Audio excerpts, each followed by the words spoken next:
Hello दोस्तों, कैसे हैं आप लोग। आइए आज हम लोग इस वीडियो में देखेंगे झारखंड शैक्षिक अनुसंधान एवं प्रशिक्षण परिषद रांची झारखंड द्वितीय सावधिक परीक्षा मॉडल प्रश्न पत्र है। क्लास है 9, विषय है हिंदी, समय है 1.5 घंटा, पूर्णांक है 40 का।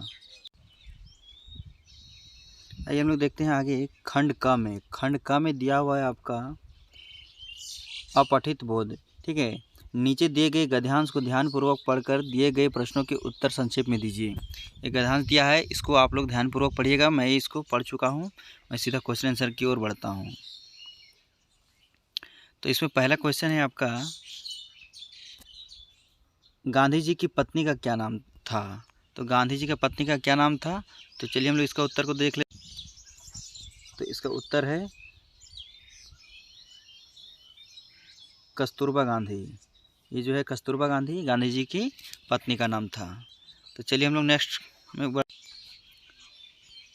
दूसरा है, दैनिक जीवन में लोगों को हम कौन कौन से कार्य करते हुए देखते हैं। तो दैनिक जीवन में हम लोगों को कौन कौन से कार्य करते हुए देखते हैं, ये गद्यांश में दिया हुआ है। इसको आप लोग ध्यानपूर्वक पढ़िएगा तो समझ में पूरा आएगा। तो चलिए हम लोग इसका उत्तर बना। तो दूसरा का उत्तर है, दैनिक जीवन में हम अनेक लोगों से मिलते हैं जो विभिन्न प्रकार के काम करते हैं। सड़क पर ठेला लगाने वाला, दूध वाला, नगर निगम में सफाई कर्मी, कार्यालय कर्मी, स्कूल अध्यापक, हमारे सहकर्मी और अन्य लोग। इस प्रकार के लोग हमारे दैनिक जीवन में मिलते हैं। चलिए नेक्स्ट क्वेश्चन की ओर बढ़ते हैं। तीसरा क्वेश्चन है, बाबा आमटे और सुंदरलाल बहुगुणा अपने किन किन कार्यों के लिए जाने जाते हैं। तो चलिए हम लोग इसका उत्तर को जानते हैं। उत्तर है, बाबा आमटे समाज द्वारा तिरस्कृत कुष्ठ रोगियों की सेवा करते थे और सुंदरलाल बहुगुणा अपने प्रसिद्ध चिपको आंदोलन के माध्यम से पेड़ों को संरक्षण प्रदान करते थे। इस तरह से वो अपना काम करते थे। खंड ख पाठ्य पुस्तक यानी पुस्तक से दिया हुआ है क्वेश्चन है। निम्नलिखित प्रश्नों में से किन्हीं 4 प्रश्न के उत्तर दें, या में से किसी 4 प्रश्न का उत्तर देना है। तो चलिए हम लोग देखते हैं। बालिका मैना ने सेनापति हे को अपने कौन कौन से तर्क देकर महल की रक्षा के लिए प्रेरित किया। तो चलिए हम लोग इसका उत्तर को जानते हैं। तो 4 का उत्तर है, बालिका मैना ने सेनापति हे को महल की रक्षा करने के लिए निम्नलिखित तर्क दिए। पहला तर्क दिया उन्होंने, अंग्रेजों के दोषी नाना साहब हैं, मकान का इसमें क्या दोष। दूसरा तर्क दिया इन्होंने, यह स्थान मैना को बहुत प्रिय है। और तीसरा तर्क दिया, अंत में मैना ने सेनापति हे को अपना परिचय देकर कहा कि वो उनकी पुत्री मेरी की सहेली है।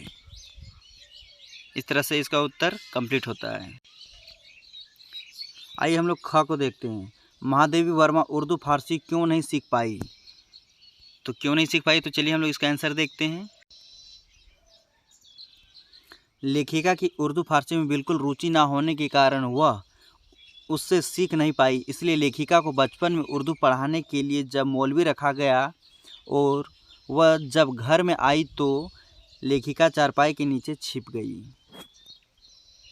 इस कारण वो उर्दू नहीं सीख पाई, उर्दू और फारसी। ग नंबर को देखते हैं।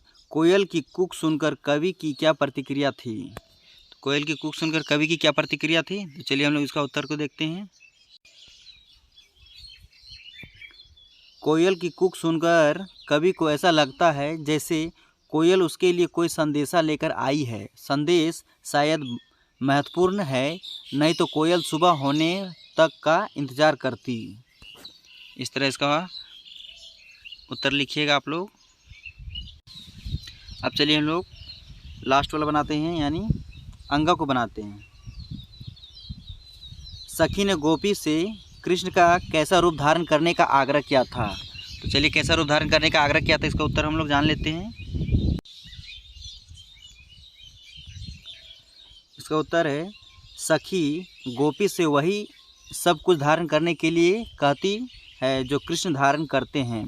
सखी ने गोपी से आग्रह किया था कि वह कृष्ण के समान सर पर मोर पंखों का मुकुट धारण करे, गले में गुंजों की माला पहने, तन पर पीले वस्त्र पहने, हाथों में लाठी थामे और पशुओं के संग विचरण करें। इस तरह से आप लोग इसका उत्तर लिखिएगा।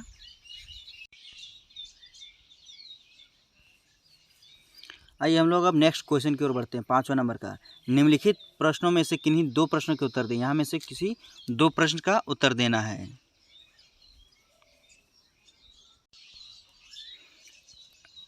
तो इसका हम लोग ख नंबर को देखते हैं। गरीब आदमी का शमशान नहीं उजड़ना चाहिए, आशय स्पष्ट करें। तो चलिए हम लोग इसका उत्तर लिखते हैं।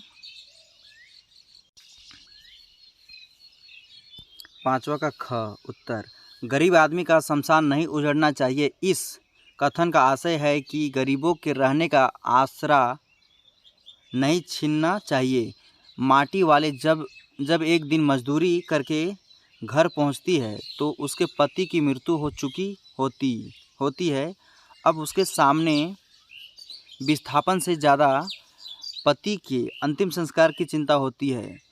बांध के कारण सारे शमशान पानी में डूब चुके होते हैं।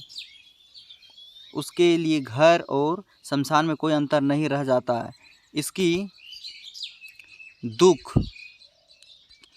इसी दुख के लिए आवेश में वह यह वाक्य कहती है। इस तरह से आप इसका स्क्रीनशॉट लेकर हम उत्तर बना सकते हैं। आइए हम लोग नेक्स्ट क्वेश्चन की ओर बढ़ते हैं। आइए हम लोग ग नंबर को देखते हैं। समाज में महिलाओं को उचित गरिमा दिलाने हेतु तो आप कौन कौन से प्रयास कर सकते हैं। तो चलिए हम लोग इसका उत्तर लिखते हैं। आइए हम लोग इसका उत्तर को जानते हैं। समाज में महिलाओं को उचित गरिमा दिलाने हेतु तो हम निम्नलिखित प्रयास कर सकते हैं। पहला, उनकी शिक्षा हेतु कार्य कर सकते हैं ताकि समाज में वह सर उठा कर अपना जीवन व्यतीत कर सकें। दूसरा, अपने समय की महान एवं विदुषी स्त्रियां का उदाहरण समाज में प्रस्तुत करना चाहिए। तीसरा, महिलाओं को उचित सम्मान देना चाहिए। चौथा, महिलाओं को अपनी इच्छा अनुसार हर क्षेत्र में आगे बढ़ने का प्रोत्साहन देना चाहिए।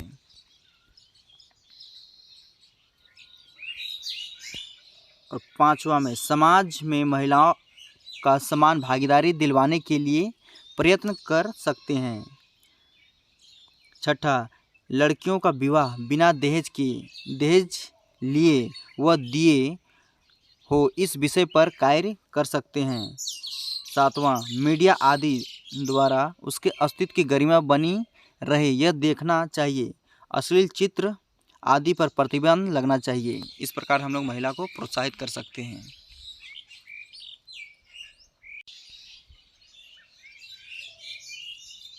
आइए हम लोग 6ठा नंबर के क्वेश्चन को देखते हैं।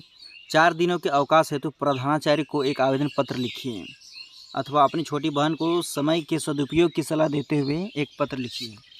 तो चलिए हम लोग बनाते हैं इसका उत्तर को। 4 दिनों के अवकाश हेतु प्रधानाचार्य को एक आवेदन पत्र। इसका उत्तर देखते हैं। सेवा में श्रीमान प्रधानाध्यापक महोदय +2 उच्च विद्यालय कस्मार बोकारो द्वारा वर्ग शिक्षक 4 दिनों की छुट्टी हेतु महाशय सविनय है, यहाँ पे ये टाइपिंग में मिस्टेक हो गया। सविनय निवेदन यह है कि मैं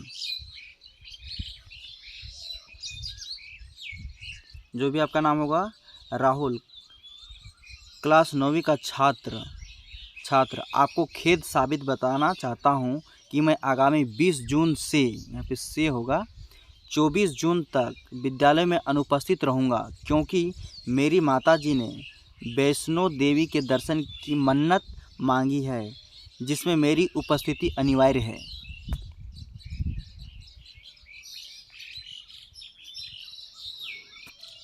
अतः आपसे विनम्र निवेदन है कि उक्त तिथि में मुझे अवकाश देने की कृपा करें।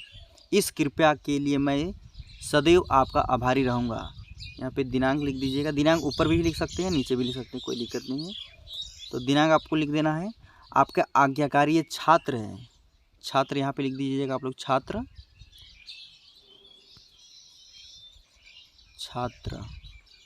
आज्ञाकारी छात्र, अपना जो भी नाम होगा अपना नाम लिखिएगा, क्लास लिखिएगा और क्रमांक नंबर लिख दीजिएगा ज़रूर। इस तरह से आप लोग का ये आवेदन पत्र कंप्लीट हुआ। खंड ख में 6 में 2 दिया है, ये वाला या फिर ये वाला आप लोग बना सकते हैं। अब हम लोग 7वां में आते हैं। दिए गए संकेत बिंदु के आधार पर निम्नलिखित में से किसी एक विषय पर निबंध लिखे और शब्द सीमा कितना है, 150 है। तो चलिए हम लोग इसमें एक निबंध लिखते हैं। तो निबंध किस में लिखना है, पर्यावरण प्रदूषण एक गंभीर समस्या, संकेत बिंदु अर्थ प्रदूषण के प्रकार के कारण, सुधार के उपाय और उपसंहार। यहाँ पे 3 दिया है, इसमें से आप लोग को किसी एक को लिखना है। तो चलिए हम लोग प्रदूषण के बारे में लिखते हैं। चलिए इसका हम लोग उत्तर को लिखते हैं। प्रदूषण एक ऐसा शब्द है जिससे हर कोई नफरत करता है। प्रदूषण किसी को पसंद नहीं, फिर यह आता कहाँ से है। इसके लिए इंसान के अलावा कोई और जिम्मेदार नहीं है। यह मानव और उनकी गतिविधियां हैं जो पर्यावरण प्रदूषण में योगदान करती है।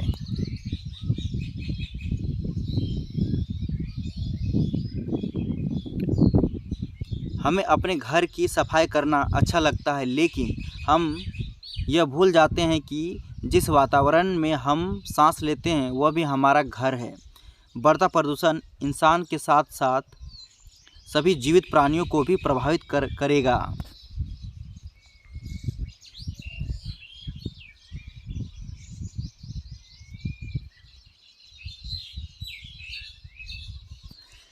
प्रदूषण गंदगी, अशुद्धियाँ या अन्य दूषित पदार्थों का सम्मिलन है जो मौजूदा प्रक्रिया में प्रतिकूल पर्यावरण का कारण बनता है। जब ये अशुद्धियाँ पर्यावरण को प्रभावित करती है तो हम इसे पर्यावरण प्रदूषण कहते हैं। वे पदार्थ जो प्रदूषण में योगदान करते हैं प्रदूषक कहलाते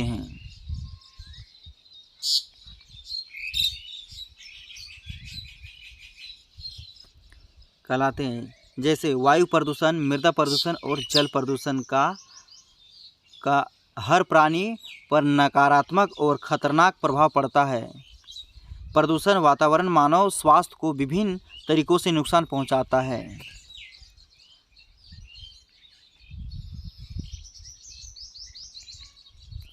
पर्यावरण प्रदूषण की बढ़ती दर के कारण मनुष्य विभिन्न रोगों का शिकार हो सकता है।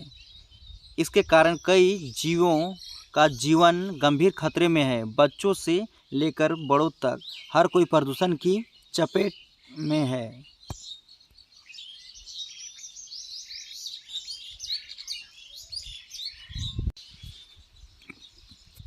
मनुष्यों के अलावा प्राकृतिक संसाधन भी इस प्रमुख चिंता से ग्रस्त है। प्रदूषण के कारण हवा पीली हो रही है और पानी काला हो रहा है। पर्यावरण प्रदूषण की बढ़ती गति पारिस्थितिकी तंत्र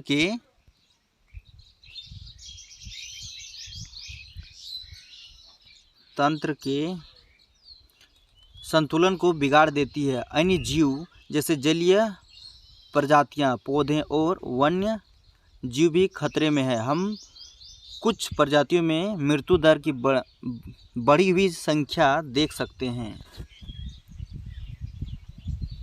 इस प्रकार आप लोग इसको लिख सकते हैं। चलिए नेक्स्ट क्वेश्चन की ओर बढ़ते हैं। 8वां नंबर में, विद्यालय में स्वच्छता अभियान को लेकर 2 मित्रों के बीच हुए संवाद लिखिए, अथवा कोरोना महामारी के विषय में 2 मित्रों के बीच हुए संवाद को लिखिए। दोनों में से किसी एक को लिखना है। तो चलिए हम लोग कोरोना महामारी के बारे में लिखते हैं। तो चलिए इसका उत्तर लिखते हैं 8वां का। मुकेश, 2 दोस्त हैं, मुकेश और अनिल। मुकेश कहता है, अनिल, इस कोरोना वायरस ने तो पूरी दुनिया का हाल ही बेहाल कर दिया। अनिल कहता है, सच कहते हो मित्र, पूरी दुनिया इस कोरोना वायरस से परेशान है। कितने लोगों का रोजगार समाप्त हो गया है और कितने ही घर बर्बाद कर दिए हैं इस वायरस ने तो।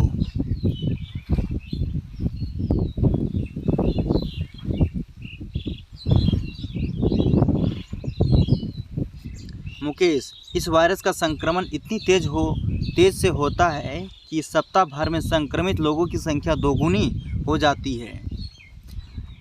अनिल, अरे मित्र, जो लोग पहले से ही किसी बीमारी से पीड़ित हैं उनके लिए यह और भी ज़्यादा घातक है, क्योंकि उनकी रोग प्रतिरोधक क्षमता तो अन्य लोगों से कमज़ोर ही होती है।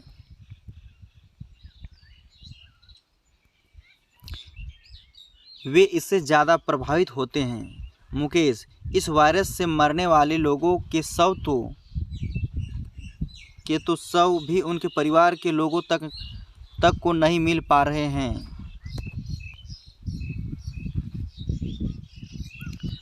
अनिल, इतना कुछ हो रहा है लेकिन तब भी लोग इस वायरस से बचने के लिए जिन बातों का ध्यान रखना चाहिए उनका पालन नहीं कर रहे हैं और संक्रमण बढ़ने में पूरा योगदान दे रहे हैं।